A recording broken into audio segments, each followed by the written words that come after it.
Take your Bibles and turn to Ecclesiastes 6.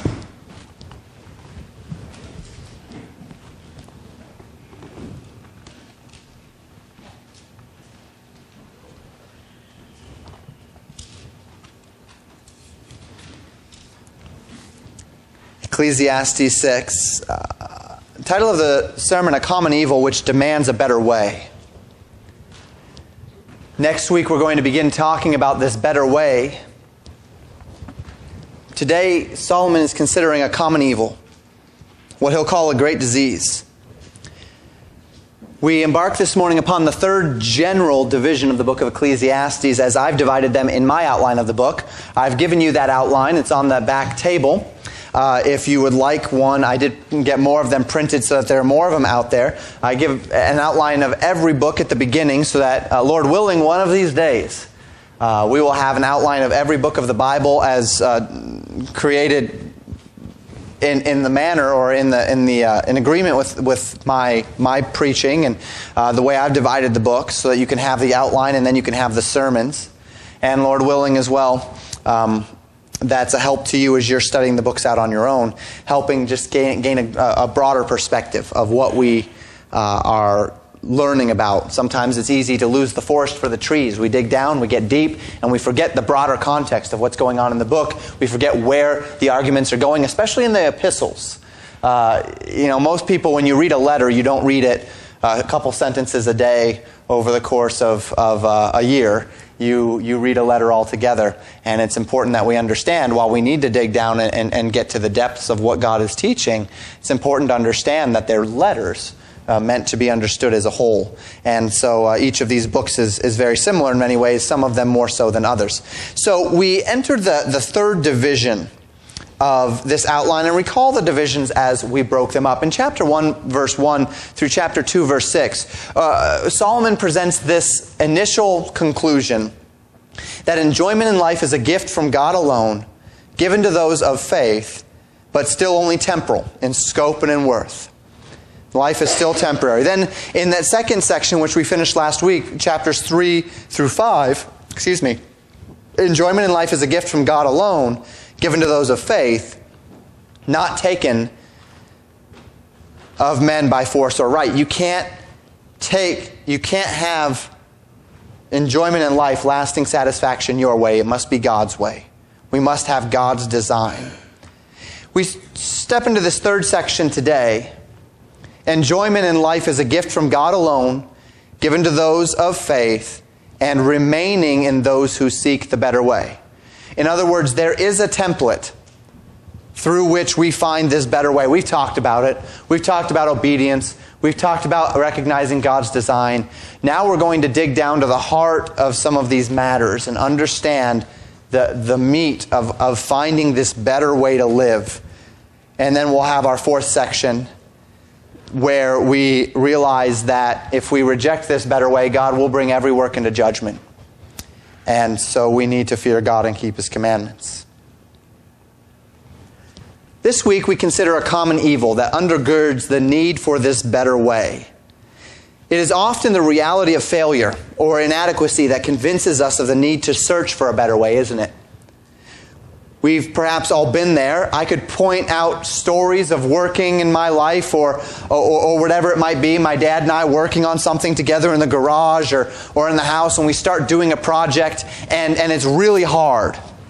I remember Troy and I, when we were working on the floor in our house. Neither one of us had ever put together this type of floor before. It was one of those laminates that you click together, and we started doing it, and it was resisting us. And as it was resisting us, we kind of looked at each other at one point and said, there's got to be a better way. There's no way that people were dumb enough to make it this way, and then this is the way you put it together. And then we realized that we had started from the wrong end. We were putting it in backwards and whatnot, and we said, aha, yes, it is a better way. And you start doing it the better way, and it makes sense. It starts to work. And if you've ever been in one of those situations where you're just really struggling with something, or it's not going well, or it's really hard, or you've been exerting a lot of energy, and and maybe that is the norm. Maybe it's the way it's supposed to be. This is how inventions happen, right? Somebody's doing something, and they're tired, and they say, you know what? There's just got to be a better better way to do this. And then they invent some better way because it's just too hard or it's too complicated or whatever it might be. Every week I sit across from men and women in the jail and they talk about their life choices and their suffering, and everything from their voice to their eyes to their body language screams, there must be a better way to live. There must be a better way. Men and women who struggle from day to day with the tediums of life, with their sorrows, with their relationships, their expenses, their disappointments, their drama. All of those things really that we considered in chapters 3 and 4, right? The oppression and the selfishness and all of those different things. And these dear men and women, unbelievers and believers alike, crying out at least from their hearts that there must be a better way. I went to a conference this week, a conference where we were learning about how to minister to veterans who come back, get out of the military, and are struggling with what the world has classified today as PTSD. It's been called several things throughout the years, depending on the war and depending on the time. But they're struggling to reintegrate into society after the horrors that they've seen. And we talked about various solutions that the world is coming up with in order to help these veterans cope. And then the conclusion that we inevitably come to in this conference is there must be a better way, right? And there is.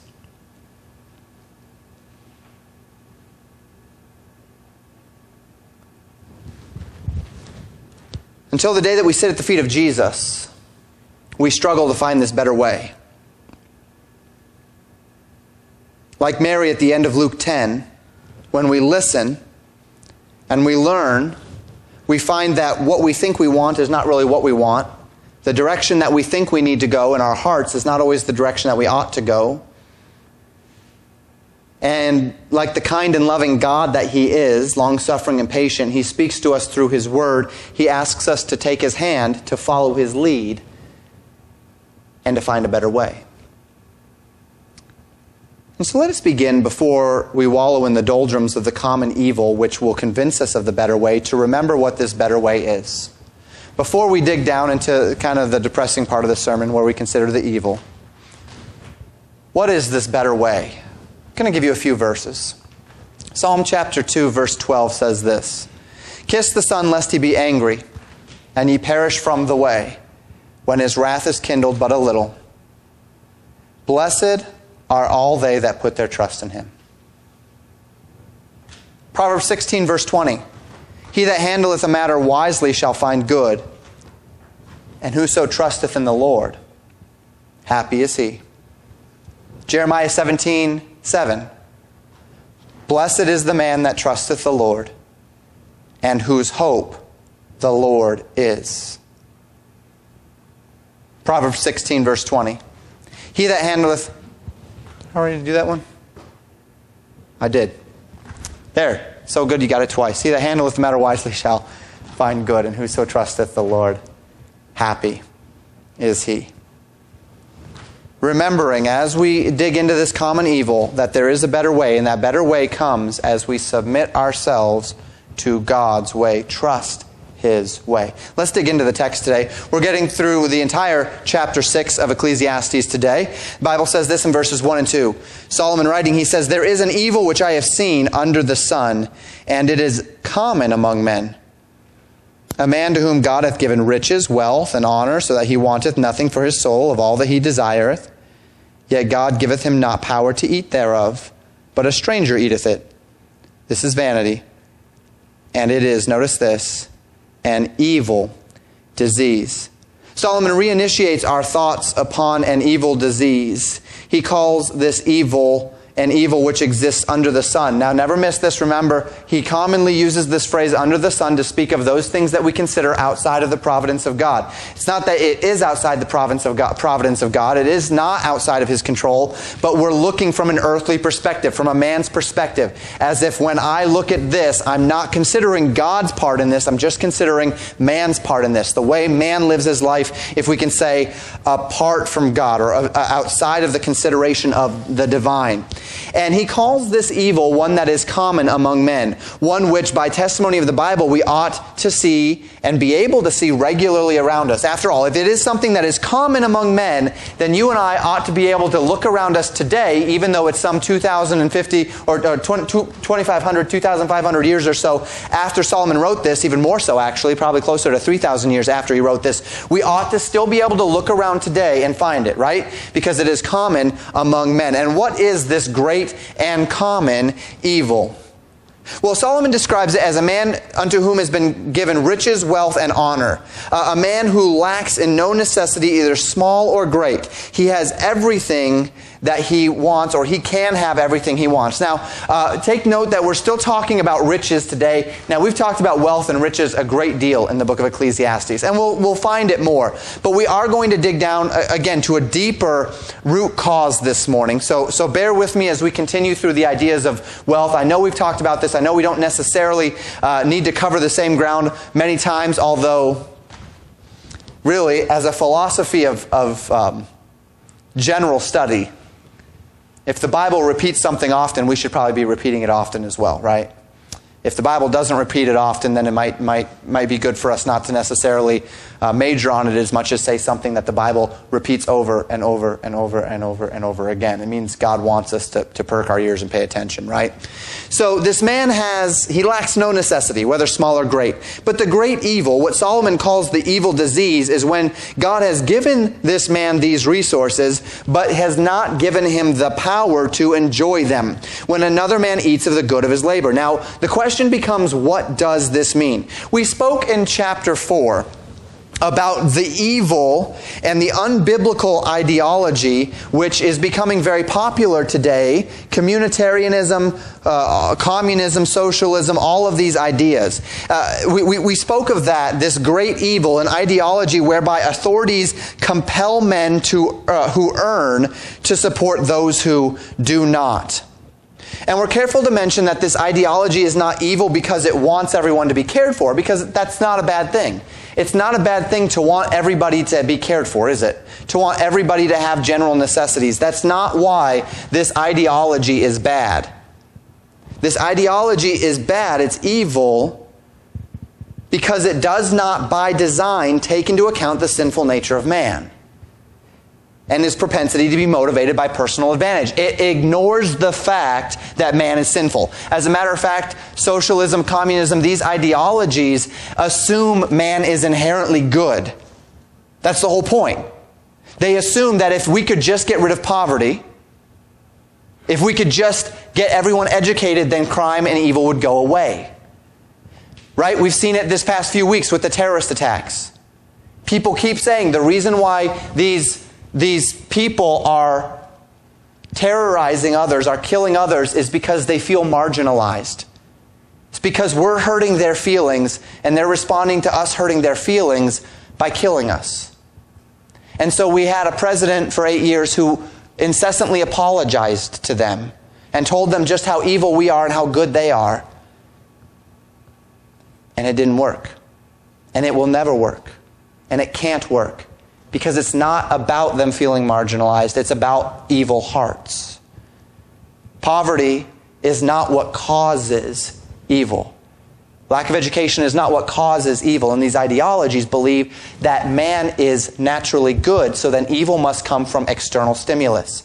If we believe the Bible, then we understand that man is not naturally good. Man is naturally evil. He is predisposed to evil, and we must teach the good. God brings righteousness. And so these philosophies cannot work, will not work, will always lead to failure, because they miss the point that man is naturally evil. In Christ, we are motivated by a love for God to help others. We should naturally desire to bless and love others. We, above all people, should be the most generous because we are servants of the living God, and God calls us to have an open hand. But this is not an innate human desire, and to force this ideology will never bring about the utopia which man seeks. And so socialism and communism demand what earners make by force to be given to those who don't. and it's a recipe for disaster. Go back to Ecclesiastes 4 if you want a little bit more of why it cannot work. But what it is, when it boils down to it, it's theft. It is the government stealing from those who have to give to those who have not. And as we consider the evil which Solomon references today, however, we understand that the language that Solomon is giving here, when we have this idea that a man has things, but he's not given the power to eat of them, but rather a stranger eats thereof, we would be predisposed to think back toward that evil that we would see worked out in the ideology today of socialism or communism. But that's not really where Solomon's going here. He's not speaking concerning this oppressive ideology of taking away man's goods and even the evils of theft and robbery and taking away those goods. Notice how carefully this is written here. He says in verses 1 and 2 that this is a man whom God hath given these things. It's a man whom God has given these riches. Solomon is not referencing a man who has gained his fortune through evil or through deceit or through oppression. He's not referencing a man who has taken from others. He is referencing a man who has aligned himself with not necessarily God's will, but at least God's design. Right? We've talked about this. We've talked about the fact that there are things that are God's will, and God's people identify God's will. But then there are also things that are God's design, and even unbelievers, when they align themselves with God's design, find good. We call it common grace, right? Even the unbeliever, when he plants in the spring and he harvests in the fall, will receive a crop because God's common grace of rain and of sun and of seasons is upon us. Even the unbeliever, as he's shaking his fist at God, if he gives to the poor, he will find fulfillment in that because it's more blessed to give than to receive. And God gives the common grace of fulfillment in giving. And so this is a man who has identified some elements of common grace, of God's design, and has aligned with them. Again, we're not assuming he's a godly man, but he is a man who has identified God's design, whether he calls it that or not. In other words, work ethic, integrity, right? These things are God's design. You work hard, Proverbs tells us, you live off of the blessings that you work for. You have integrity, you tell the truth. People appreciate that. It's a helpful thing. So if a man, no matter how evil he is, no matter how much he hates God, if he identifies work ethic, if he identifies truth, if he identifies these elements of common grace in God's design and he lives within them, he will find good. Now, whether he will ever admit it or not, what we recognize is that God has given him those riches through the wisdom of his design. So Solomon speaks of this man who has earned money and gained honor as a common grace of life, likely compelled, as I mentioned, by work ethic, industry, determination to succeed. Second, we find that this is a man unto whom God has not given the power to enjoy his labor. Notice that just as it was God who gave these things to him, God has withheld the right of enjoyment. So other people end up enjoying his prosperity, not just other family and friends, but strangers end up enjoying his prosperity. So this is the man whose goal is not to live. What we're looking at here is a man whose goal is not to live. This is a man whose goal is to accumulate. The man who knows how to earn according to the general design of our Creator, but has no idea what wealth and riches and honor are for. Have you ever met someone who has he has something really amazing, but he has no idea how to use it? No idea of its potential. As a tech guy, this is one of those things that kind of makes me sad. When I see a person and they buy the newest smartphone all the time, right? And you sit there and you say, do you realize how much power you have in your hands? All the things that it can do. And all they want to do is call and text. It's like, well, that's fine. But you bought so much and you could have gotten a $30 phone from Walmart that does the exact same thing, right? You have somebody and they get for me, I look and they get a brand new computer and it's got this beautiful big monitor and it's got all the bells and whistles. And what do they want to do? They want to surf the internet. Well, you could go get a $150 computer from Walmart and just as sufficiently surf the internet as that $2,000 computer that you bought. And we see people, and it can be frustrating, whether it's a person that buys the top-of-the-line tools, right? And they really, they buy the top-of-the-line drill and driver guys, and all they want to do is, hang some pictures in the drywall, and they've got this incredible tool, and they don't know what it's used for. The person who has the super expensive laptop just to browse the internet. The woman who bought the industrial strength mixer and only uses it once a year to make some cookie dough. The person who spends heaps of money on a top-of-the-line camera only to perpetually use it in auto. That's another one that gets me. These DSLRs, and they're so powerful, and then they just flip it to auto, and it's just a point and shoot for them. Never do anything with it. It's like, well, why didn't you just buy the point and shoot then? It would have saved you a lot of money, and you're wasting what you have. You're wasting the potential. The person who buys all of these things, and they're wasting the potential. So you look at these people in any given situation, and you think, if only you understood what that tool was for, what it could do, how capable it is, and learned how to use it, wow, you'd be blown away. What about talents? You have to study and strive to eke out good grades. You have to work so hard just to meet your standards. And then you look at that person who has absolutely no work ethic, doesn't even try, and they get better grades. They just coast right through. And you say, if only you understood the advantage that you have with that kind of a mind. If only you knew what you could do. If only I could transplant your mind into my work ethic. Imagine what could be done. You see a kid and he's got all the abilities, all the talents, all of the capacity, and he just sits in front of the television all day and does nothing with it. And you say, if only you knew what you could do with the abilities that you have. We see those things. And this is the kind of man that Solomon is talking about here. He's a man who has figured out how to make money.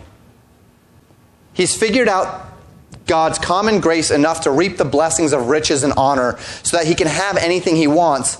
He is likewise a man who has no idea, however, what they're for, what riches and honor is for. He's never learned how to find lasting satisfaction through them, not in them. That's the problem. But through them. So he has the power to gain, but not the power to truly enjoy. He's driving a Ferrari in second gear. He's stuck gaining and gaining only to have others enjoy his labor when his course is finished. Solomon calls this vanity, lacking that which is necessary to produce lasting satisfaction. And he uses, as I've mentioned several times, a new descriptor in the book. This is the first time it comes up to describe it. He says it's not just vanity. He normally says vanity and vexation of spirit. But did you notice what he said here? He said at the end of verse 2, this is vanity, and it is an evil disease. An evil disease. The word used in the Old Testament to speak of physical illnesses. But in this case, it isn't a physical disease, is it? It's an emotional, spiritual disease that eats away at his success and the successful in this world. They've risen to the top of their game. They have found all measure of success. They've pursued ambitions to their successful ends, and they found in it that it doesn't satisfy. And some of them are tormented by this. But this evil disease does not only touch the very wealthy and successful. Have you ever really wanted something? And we've used this illustration in Ecclesiastes before. Maybe it's a child and you've wanted something around Christmas time or a birthday, or as an adult you've really gotten an itch to get that new toy or thing or utility or whatever it might be. And you've craved it and you've longed for it, and maybe you've saved for it, children, maybe you've begged for it or whatever it might be. And then you finally get it. And that mountaintop experience isn't quite as high as you assumed it might be. You get it, and you really, yes, I got it, it's mine, I have it now. And then you just kind of realize, well, that's it. You like it, it's great, but then dissatisfaction ends up creeping back in, right? There isn't that kind of lingering joy and excitement that you'd hoped for. You finally get that dog, but in about a week you realize it's a lot of work, right? You finally get that toy that you said, if you'll get this for me, I'll never ask for anything again. And you find yourself in a couple of weeks bored and ready for something new.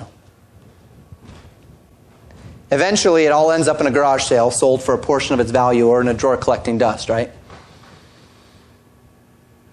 And that's the disease we're talking about today. It doesn't just afflict the wealthy. And this is where we'll boil down to something deeper.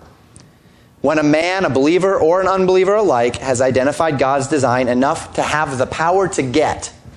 You've worked hard, you have work ethic, you have integrity, you've worked hard so that you can have, but you haven't identified God's design enough to have the power to truly enjoy, to be satisfied. Solomon continues to describe this man in verses 3 and 4. If a man beget 100 children and live many years so that the days of his years be many, and his soul be not filled with good, and also that he have no burial, I say that an untimely birth is better than he. For he cometh in with vanity and departeth in darkness, and his name shall be covered with darkness. Notice how Solomon continues to describe this scenario, this man. And of course, this is not the only scenario. He's just describing a scenario. So this man, he has the power to earn, but he doesn't have the power to enjoy. This man is not barren, nor is he unfruitful. This is not the man who has neglected everything else in life for money and implicitly. He begets 100 children. Now remember, we're talking hyperbole. This is poetic, right? So it doesn't necessarily mean he has 100 children, though in that day it's possible. It's a hypothetical. He just means that the man has many children. He lives a long life. Now remember, the Bible says that children are inherited from the Lord, right? There's a natural blessing in children as well. So he's identifying the natural blessings. The natural blessing of work that brings wealth. The natural blessing of children. And he's identifying these things. But notice what it says about him. If he has all of these children and he has all of these money, but he doesn't get a burial, his soul is not filled with good through his children. He's identified how to get it, but he hasn't identified how to enjoy it. He lives a long time. He has a lot of kids. He has a lot of money. All those things that we say, this is a great life, right? Long life, lots of children, lots of money. Does it get much better? But at the end of the days, he has no burial. They didn't love him. He had children, but he'd never really found the blessing of family. He had many years, but he never really had the blessing of a life well lived. He had money, but he never really had the blessing of contentment. Solomon says, untimely birth is better than he. So we identify the blessings of God's children, right? We mentioned them already. Psalm 127:3. Children are inherited from the Lord, and the fruit of the womb is his reward. Proverbs 3:1 and 2. My son, forget not my law, but let thine heart keep my commandments. For length of day and long life and peace shall they add to thee. So children are a blessing from the Lord. Long life is a blessing from the Lord. But he's a man who is heaping unto himself the resources that the Bible says are a blessing, but he doesn't know what to do with those resources. Okay, I've got money. Okay, I've got kids. Okay, I've got long life. Now what do I do? I got all the resources. Now what do I do with them? And he never figured it out. Children aren't a blessing just because they exist, are they? They're a blessing, the Bible tells us, when they grow up to be godly. When you know what to do with children. Long life isn't a blessing just because you have it. It's a blessing when that life is well lived, when you know what to do with that life. This man is described as having all of these things, but at the end of his days, they don't even have a funeral for them. He didn't know what to do with his children, so they didn't grow to love and honor him. He didn't know what to do with that long life, so people aren't interested in celebrating that life. Just like those who don't know what to do with all that money, nothing was ever done with it, so too with the children, so too with the life. And Solomon states it would have been better for that man to have miscarried in the womb, to have died in childbirth, than to have lived that kind of life. That's what it means to have an untimely birth. The child comes too early or under abnormal circumstances and so dies. Solomon's saying it's better that that man would have had life cut short than to live a wasted life. Now gain perspective with me here. We say how awful that would be to ever look at anybody and say it's better that you'd never been born, right? But take note that that's not really what Solomon's saying here. Solomon lived these years himself, didn't he? He lived years of waste and worthlessness. He's writing this book from experience. He had the money and the potential and the honor and the kids and the life, right? He had 700 wives and 300 concubines. He probably had a good number of kids. He had all that stuff. And that's what he's looking back on his life and he's saying, it's not enough just to have it. It's not enough just to have 40 years of peace in your kingdom. It's not enough just to have all of these kids. It's not enough just to have all of this wealth. That's not enough. There's no meaning in it. He's speaking of his own experience here. In other words, it is the man himself who has wasted his existence, who then eventually comes to the place where he says of himself, it's better that I had never been born. Solomon's not saying, look, it's better you or you had never been born. We have no capacity to judge the fulfillment in another man's life. Solomon is writing this and saying, it's better that I had never been born than to live out the kind of days that I lived out. Better that I had had an untimely birth. And Solomon says, this is an evil disease, where a person comes to the point where they have been so unfulfilled in their life, where they are so lacking for the understanding of how to enjoy life that they don't want to live because they find no satisfaction in life. Getting up in the morning is useless, worthless. One of the things I often find in jail, I get into the jail at 9 o'clock in the morning, and almost invariably, when I request that first person, I wake them up. Because in the jail, the philosophy is the more you can sleep, the faster time goes. The more I can sleep, the less time I'm awake. But you know, it's not just people in physical incarceration that feel that way. There's plenty of people who have it all, who have found the capacity to gain, but not the capacity to enjoy, who just don't want to be awake. Because there's nothing for them there. Solomon says it's an evil disease, a byproduct of having resources, whether material, emotional, or spiritual, but not knowing what to do with them or how to use them properly. But take note that we're not necessarily talking about what we would term today mental illness. Now, much of what is mental illness today, I believe, is spiritual disease. Not necessarily a mental issue as much as a spiritual and emotional issue. Don't miss my meaning. I'm not saying that there's no such thing as mental illness. What I'm saying is that the only reason for such... I'm not saying that the only reason for dejection, what we'd often call severe depression, is not medical. I probably didn't express that well. There are medical reasons that people suffer these things. Mental and physical reasons. We've seen a lot of things with thyroid conditions today and whatnot that can cause people to be in a state of severe sorrow and depression and suicidal tendencies and such. So we're not saying it's not ever that. But when Solomon calls this an evil disease, this life of severe depression and of uselessness and of wanting to die or wishing you'd never been born, in this case, what he is identifying is that it's a spiritual problem. And so take note of that. That as we look at a society where mental illness is going through the roof and people are saying the only reason why is because we've never really identified it before. It's a new field of science. May I suggest that that's probably not the only reason why? May I suggest that one of the reasons why what we're calling mental illness is going through the roof is because people know how to get, but they don't know how to live. Because they don't know how to identify God, because they've rejected Him. And if I'm just a clump of cells, and I'm living in this stimulus response, kill or be killed, survival of the fittest life, then there is no meaning. If I create my own meaning, then ultimately there's so little to live for. That people fall into this state of sorrow and of depression and of pointlessness and meaninglessness and worthlessness. And while there is certainly the reality of mental disease, take note, there is such thing as a spiritual disease as well. An evil spiritual disease whereby we spend our lives, we waste our lives because we aren't living them by God's design.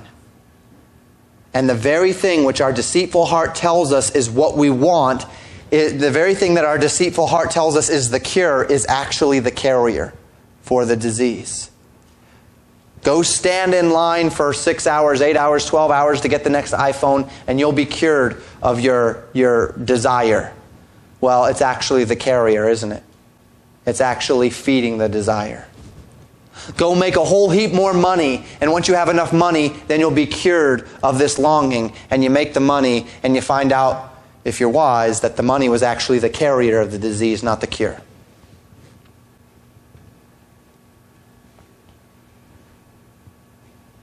Until one day we despair.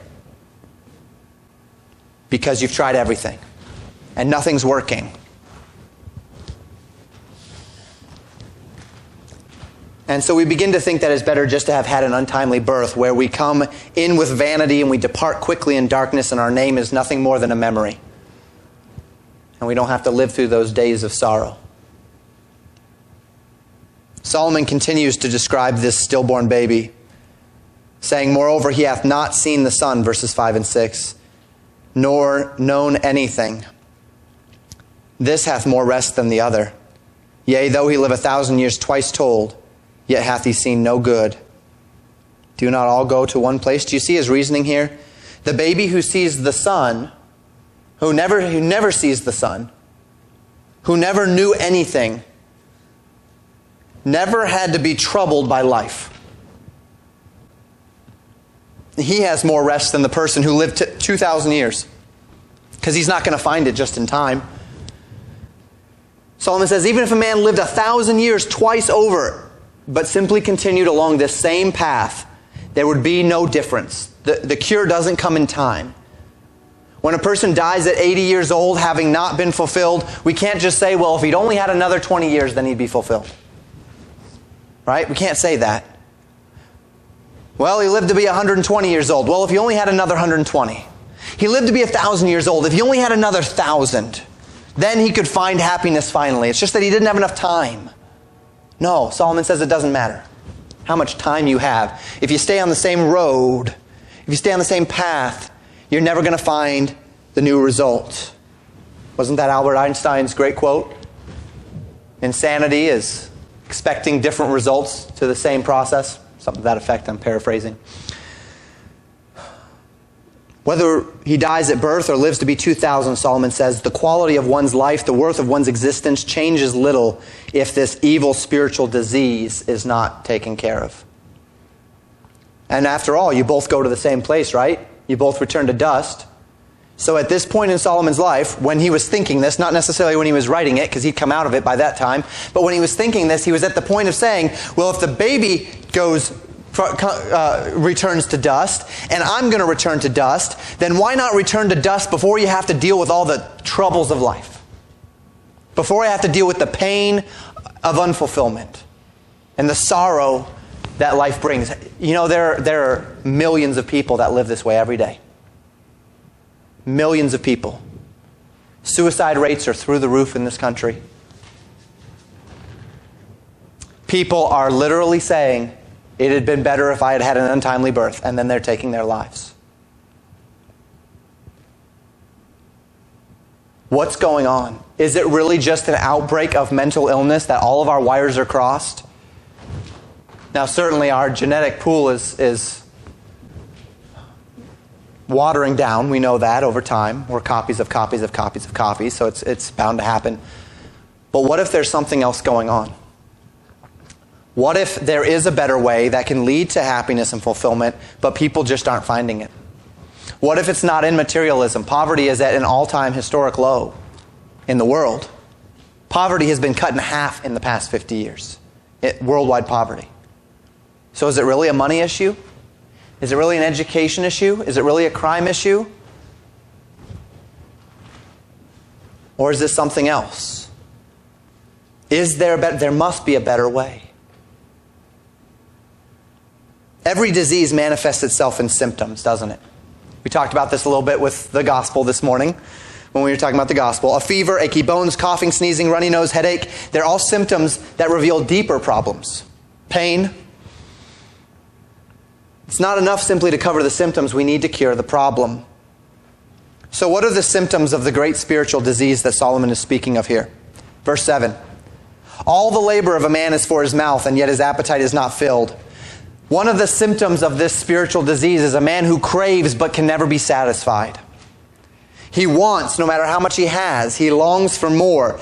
When a man conquers this mountain, he wants the next highest mountain. When a man achieves a major milestone, he sees it as a stepping stone to the next.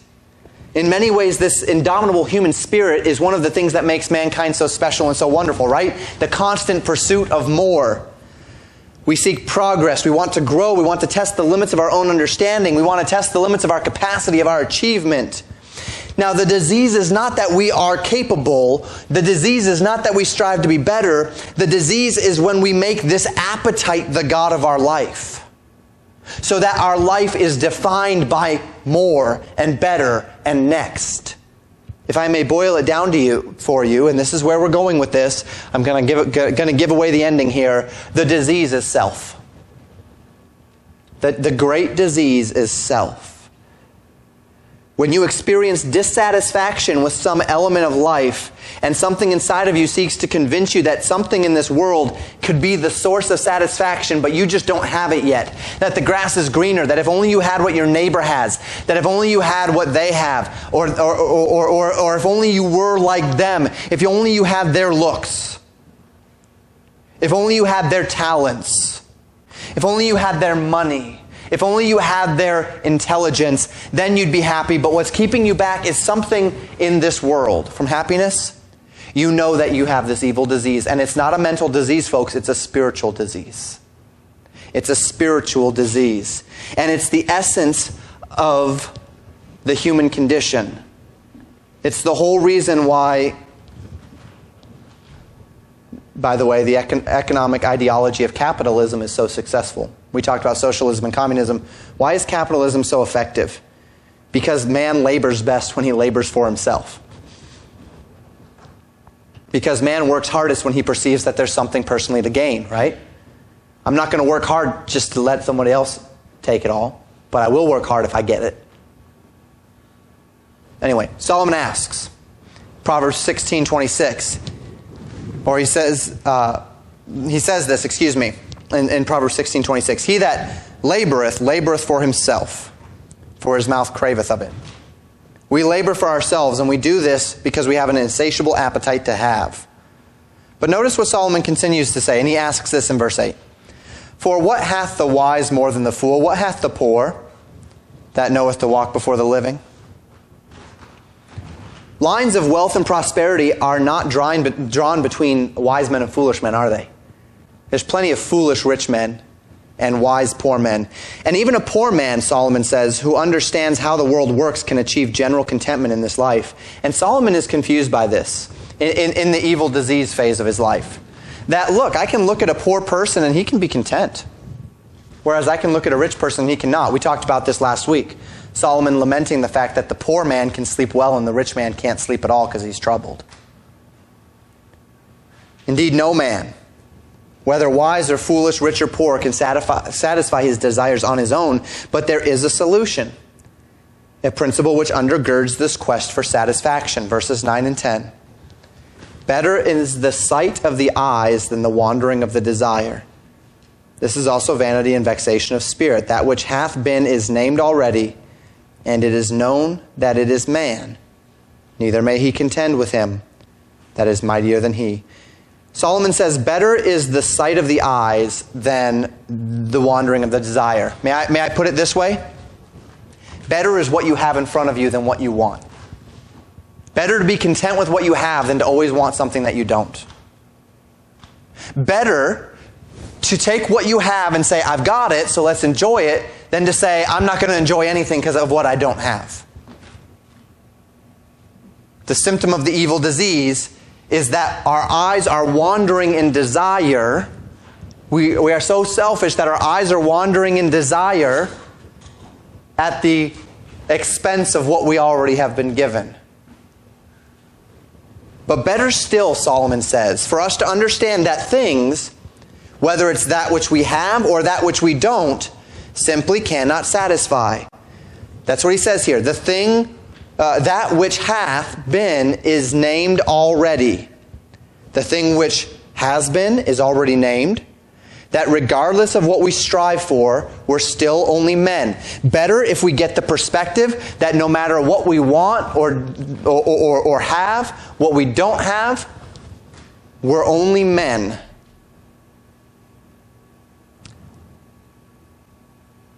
And that there's one that's mightier than we are.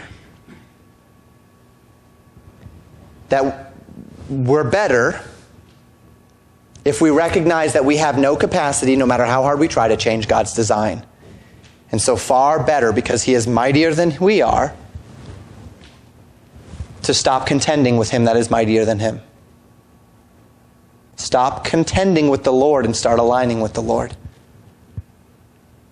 And that's the cure for this evil disease. Stop fighting God and start submitting. Know that God is greater than all, and to contend against Him is to contend to our own harm.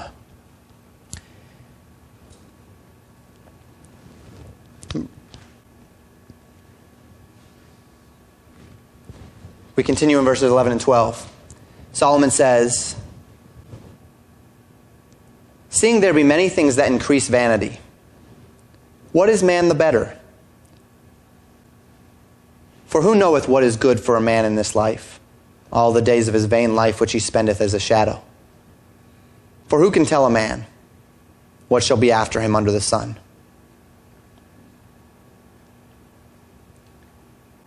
No matter how hard we try, mortal man has no capacity to overcome or ignore the design of God. There's a connection between a desire for earthly things and the dissatisfaction in those things when taken outside of the natural position that God has given them. And the more we strive against our Creator, the deeper we fall into the depths of this discontentment. Many things increase the vanity of this life. Many things contend to know what is good for men in this short life. A life which is, as verse 12 says, spent as a shadow. And that's what Solomon is considering in verses 11 and 12. If there is life after death, folks, if these days under the sun are simply the beginning of something much greater, then what if, just what if, we spent these days, which pass as a shadow, with full consideration of the life that is to come?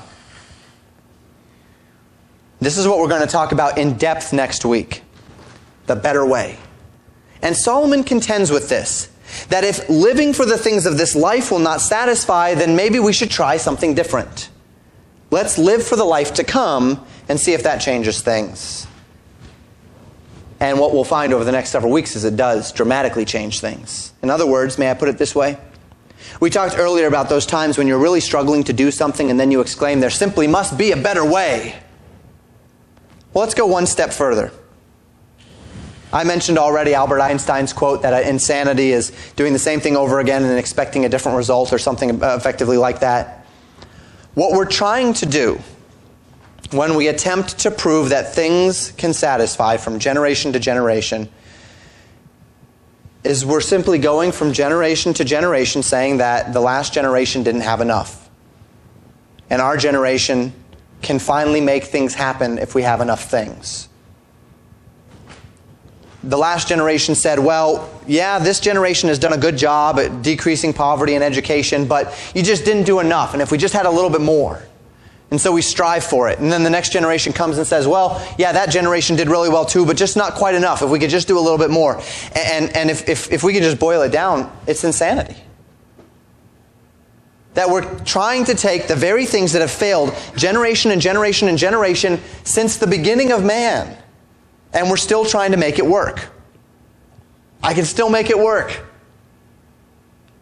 There must be a better way. We'll talk about that next week. Let's apply. Only a couple of points today. Point number one, a spiritual disease rests upon this land and perhaps upon this church. And this is where we always want to boil it down. We can look outward, but we always need to bring it inward, right? Because looking outward and saying everybody else has a problem doesn't do us really any good. It's when we look inward and say, I have a problem that needs to be solved, that then by collectively solving all of our problems with spiritual solutions, then we can help others solve their problems, and that's what brings revival. A.W. Tozer once wrote this: the natural man is a sinner because and only because he challenges God's selfhood in relation to his own. In all else, he may willingly accept the sovereignty of God. In his own life, he rejects it. For him, God's dominion ends where his begins. For him, self becomes capital S, self. And in this, he unconsciously imitates Lucifer, that fallen son of the morning who said in his heart, I will ascend into heaven. I will exalt my throne above the stars of God. I will be like the Most High. Yet so subtle is self that scarcely anyone is conscious of his presence. Because man is born a rebel, he is unaware that he is one. His constant assertion of self, as far as he thinks of it at all, appears to him perfectly normal. He is willing to share himself, sometimes even to sacrifice himself for a desired end, but never to dethrone himself. No matter how far down the scale of social acceptance he may slide, he is still in his own eyes a king on a throne. And no one, not even God, can take that throne from him. Sin has many manifestations, but its essence is one. A moral being, created to worship before the throne of God, sits on his throne of his own selfhood, and from the elevated position declares, I am. A spiritual disease rests upon this land and perhaps in this church. It's interesting, a couple of weeks ago, my wife came across a website. She was looking at something in Georgia, probably someplace to take the kids, and she found this particular monument called the Georgia Guidestones. I don't know if you've ever heard of these. The Georgia Guidestones, erected March 22nd, 1980 by a group of anonymous people, an anonymous organization. It's a monument to the religious ideology of the New Age movement, something that's been building. You can read Humanist Manifestos 1, 2, and 3 that were done over the early 1900s and find these things. It's made of pyramid blue granite so that it'll last forever. It's written in a 10 Commandments format, 10 Commandments for living, mirroring clearly the commandments of our Lord, His 10 Commandments, only not mirroring them at all.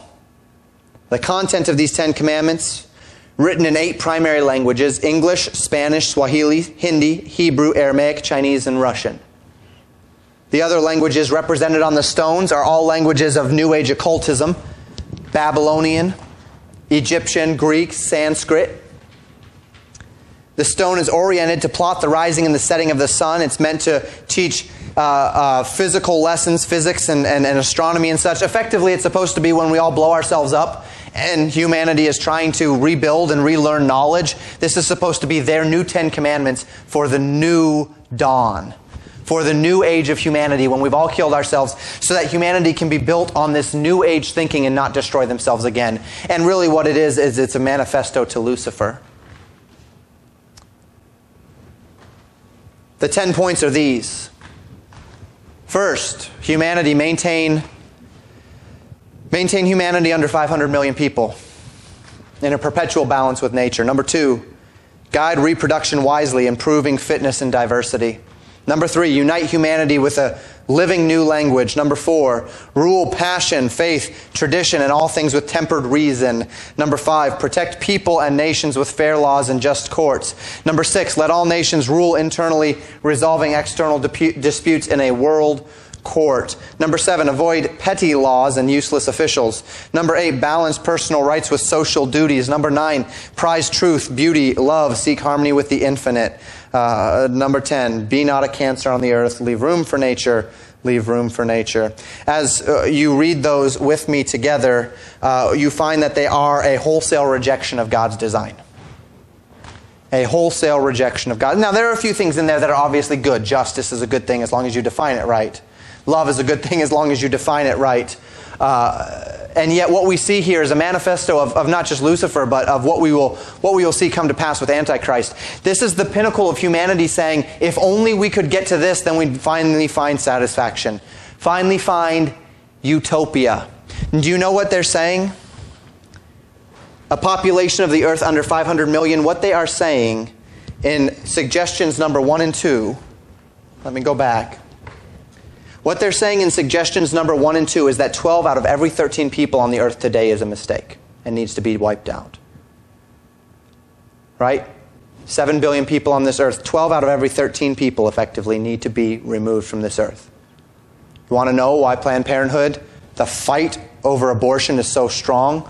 What Planned Parenthood is trying to do, what's going on there with abortion, and then as we get into euthanasia and eugenics, it's this idea of rejecting God's design to populate the earth.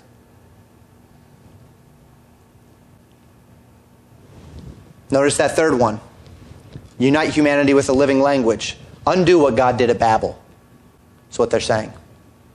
God cursed the earth, or God confused the languages, because man, when he's united, rebels. Man says we need to undo that.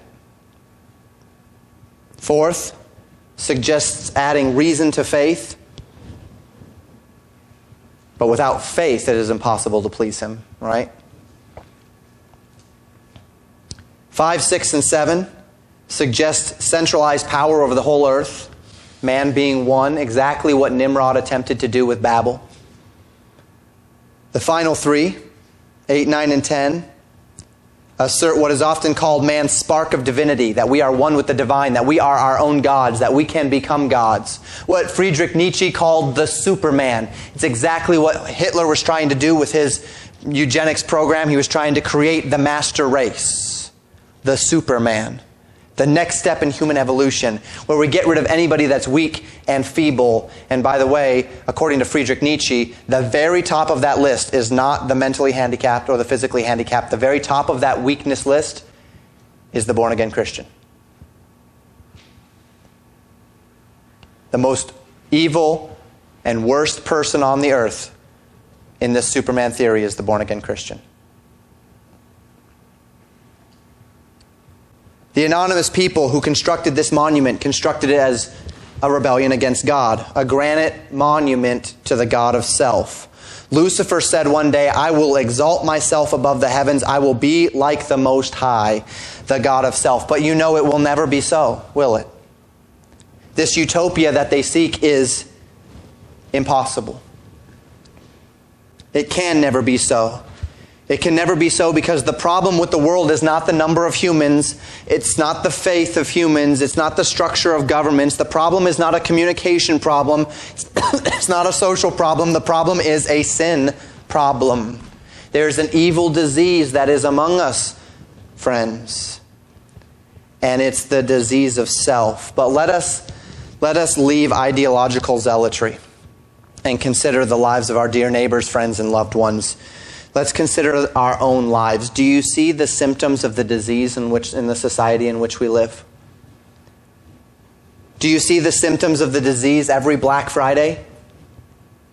When people devote the days of their lives to saving a few bucks on impulse buys? And is it any wonder that it's competing with Thanksgiving?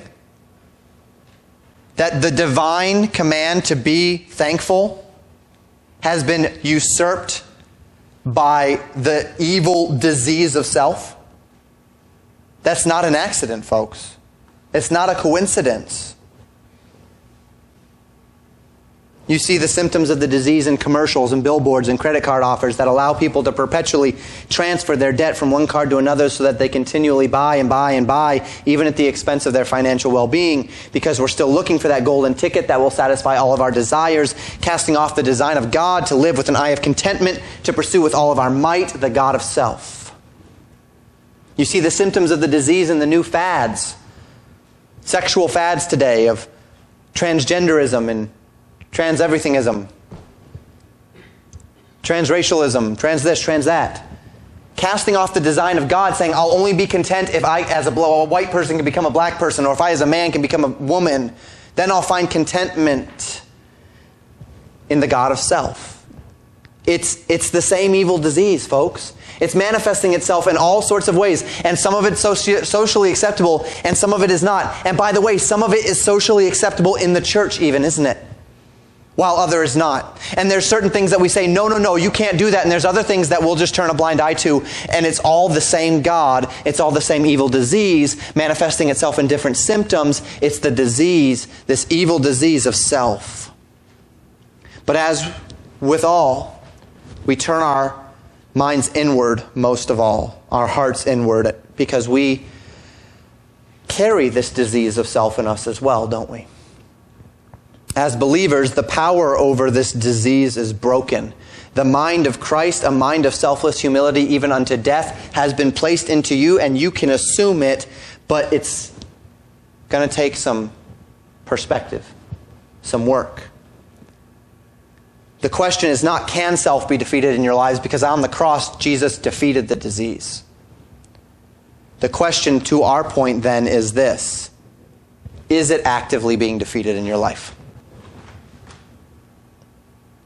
As we spoke of man's insatiable desire for things in order to satisfy, the question is, are you caught up in this evil disease? Are you convinced that something material or physical is what you need to be truly happy? If I only had that job, if I only had that money, if I only had that spouse, young people, if I only had that family, if I only had that income, if I only had a certain number of church members, pastor, then we'd really be rolling here. And here's what happens when we try. We become dissatisfied. And if we're not careful, this dissatisfaction gets deeper and deeper and deeper till the day we say an untimely birth would have been better than my life. And now we're unhappy, and we're depressed, and we're sorrowful, and we're anxious because we're living in the depths of the symptoms of this evil disease. And the tragedy is that the disease, the cure, was created 2,000 years ago and is free to anyone who will take it and live in it.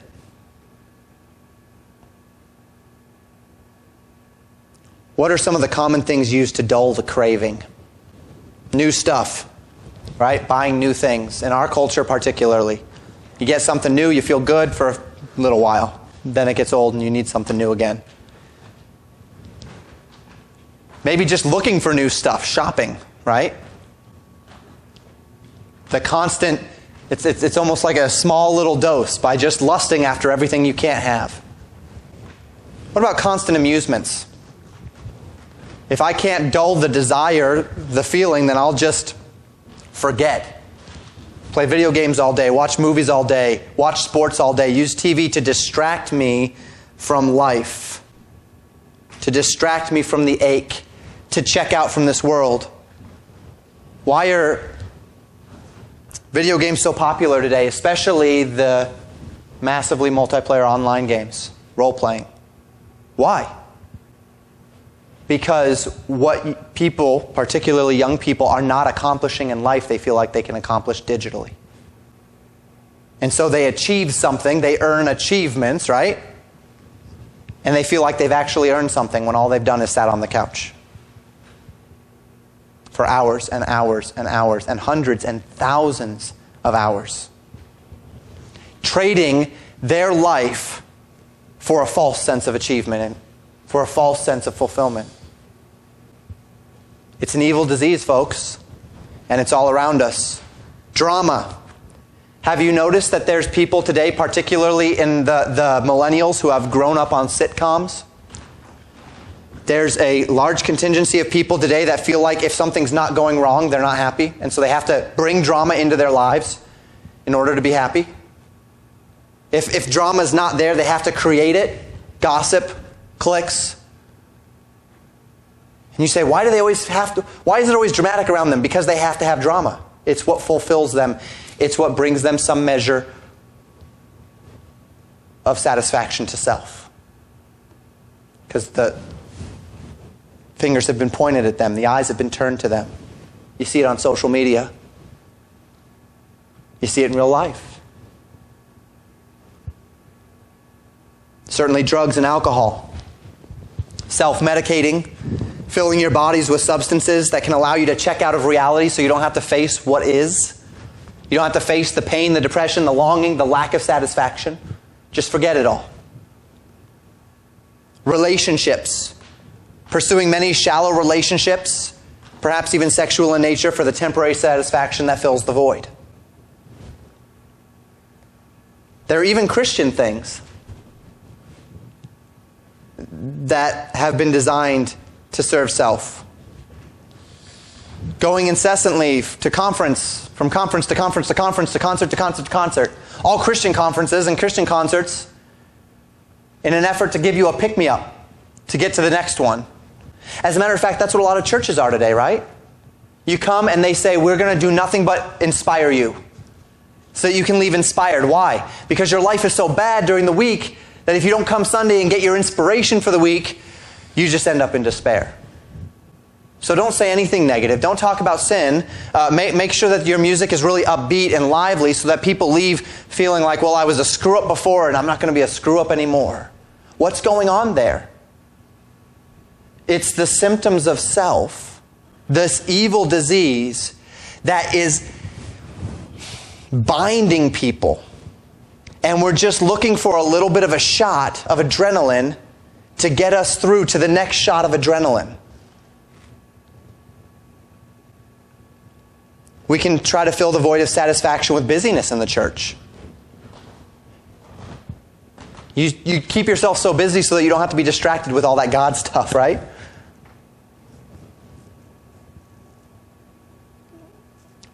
But we can still be serving self even in the church, can't we? And we as believers are not immune from any of these, folks. The desire to skip from temporary satisfaction to temporary satisfaction, desperately trying to fill a void that otherwise is missing in our lives. But the thirst always comes back. The craving continues. And every time you feel those cravings, what you can know is that that evil disease is still there, wanting you to believe that the things of this life can give you satisfaction. But it's all smoke and mirrors. The cravings will continue because there's no lasting satisfaction found in people and things and activities. But the good news is there is a cure. The disease of self won't go away until your spirit has left your body, but the power of the disease of self can be removed from your daily life. Because, point number 2 and finally, man can find lasting satisfaction. The key to our understanding is verse 10 of our text. That which hath been is named already and is known, that it is man, neither may he contend with him that is mightier than he. The key is to understand that no temptation you face, no desire to fill the void within with the things of this life is anything new. It's been there before. It's going to be there still. Man is man. The evil disease is as old as history itself. But the key is to remember that we cannot contend with the Almighty and come out on top. Which means in order to find the success that we crave, we need to put God first and hold Him above all other things. Hebrews chapter 13, verse 5 and 6. Let your conversation be without covetousness, and be content with such things as ye have. For He hath said, I will never leave thee nor forsake thee, so that we may boldly say, the Lord is my helper. I will not fear what man shall do unto me. Can we learn to be content? Can we learn to live in such a way that the things we are doing and the things we are buying and the things we are watching and the things that we are listening to are not a response to the craving of our heart to be satisfied or fulfilled, but rather everything that we buy and everywhere we go and everything that we watch and everything that we listen to would be an extension of our satisfaction with the life that God has given us? Do you see the difference? Do what you do and get what you get and live what you live as an extension of satisfaction, not to create satisfaction. Do you discern the difference between seeking satisfaction in the things of this world and having your satisfaction in God, and so finding joy in the things of this world? Are you satisfied with your house, your cars, your things, your current state in God, so that whether things change or not, you can be truly content? And then as things change and things get better or things get worse, you find that your joy doesn't change because it doesn't rest in the things you have or the things you want or the things you don't have, but in the God who is leading you through the changes? Does your heart echo the words of the psalmist in Psalm 119:14? I have rejoiced in the way of thy testimonies as much as in all riches. If you were to ask God to live the life of a poor, if you were asked by God, to live the life of a poor man or woman with only God and His Word as your true and constant companions, could you live wholly satisfied? Has the evil disease of self been conquered in your life, or does self still find a priority in your heart? Solomon looked upon an evil disease in this passage, a man who had all that the world had to offer. Money and family and things and life. And in it he sought satisfaction, but there was none to be found. And he says it is an evil disease, cured only by a change of perspective, whereby we stop seeking to contend with the Almighty and we start aligning with the Almighty. You can find lasting satisfaction, but I guarantee you it will not be in anything this world has to offer. It will be in loving God, obeying God, and serving God with all your heart. Find this, and you will find satisfaction. And everything else will exist as a natural extension of God's goodness to you. And then you will rejoice in those things in a way that you could not before. Not for what they are, but for what they represent. Not because of the fact that they are things that you want, but because they represent the goodness of God upon your life. Your family will become not the source of your satisfaction, but a testimony of God's goodness. Your wealth will become not the source of your satisfaction, but a testimony of God's good gifts. Your entertainment will become not the source of your satisfaction, but a simple pleasure that reflects God's goodness to you. And in this perspective, all that we have becomes truly satisfying, not because of what it is, but because of who gave it to us. Can we live this way? We ought to. Where's the disease of self in your life? Is it controlling you? Is it leading you to the symptoms of this disease, which is lack of satisfaction? If you found something, if the Holy Spirit has pinpointed something, would you root it out? Would you reorient your perspective today? Let's pray.